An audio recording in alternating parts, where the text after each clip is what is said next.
This is a surgical video demonstrating venous port placement by right subclavian venous access.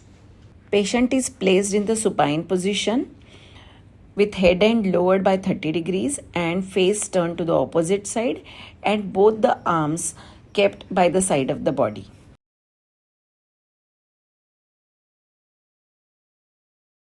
Before starting the procedure, the dilator, the venous access needle, the port catheter and the port chamber are flushed with heparinized normal saline to check the patency as well as to remove the air bubbles.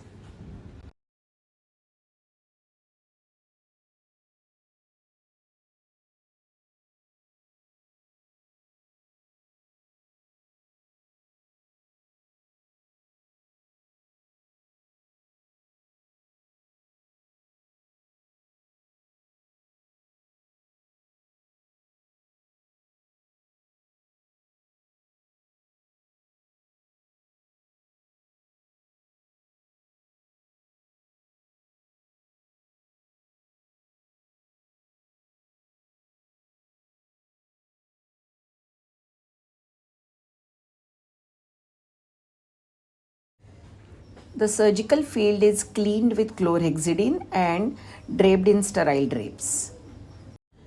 The anatomical landmarks like the ipsilateral clavicle, suprasternal notch are noted, and the venous access needle entry point is marked at the junction of medial 2/3 and lateral 1/3 of the clavicle or just below the most convex part of the clavicle. 1% lignocaine is infiltrated before the venous access is made. The venous access needle is attached to a 5 ml syringe containing 3 ml of heparinized normal saline, and the needle is inserted just below the most convex part of the clavicle with the thumb and index finger guiding the entry of the needle towards the suprasternal notch just below the clavicle. Once the venous access is achieved, the syringe is detached from the venous access needle and the guide wire is introduced. The downward advancement of the guide wire at the junction of SVC and right atrium is checked with C-arm. Now the guide wire track is dilated using the dilator sheath. After adequate dilatation, the inner blunt sheath of the dilator is withdrawn and the catheter is advanced through the outer sheath of the dilator.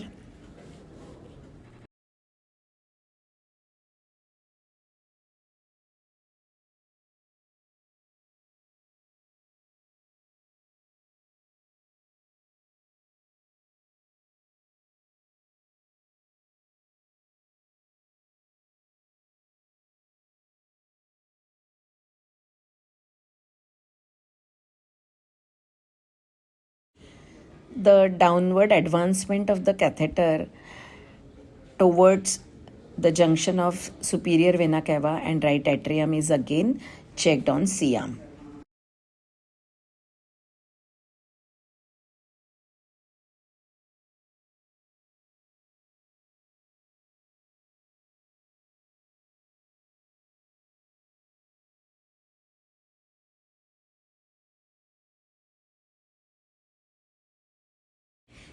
The next step is to create the pocket for accommodating the chamber of the chemoport.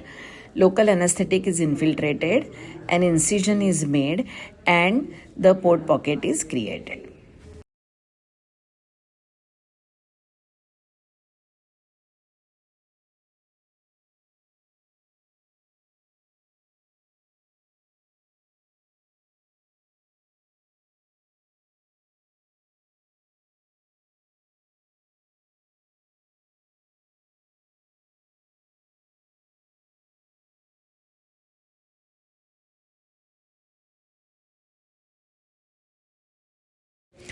Now the chamber or the receptacle of the chemoport is actually fixed with two pre-placed sutures in the port pocket.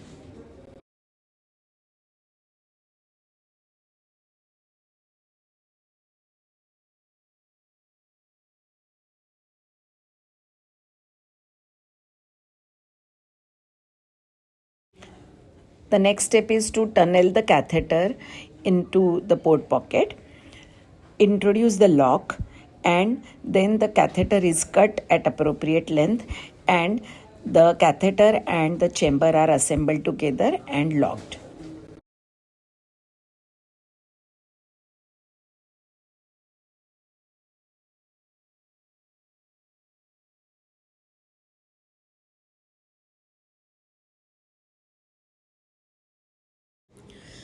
After assembling the catheter and the chamber, the port pocket area is sutured in two layers with absorbable suture.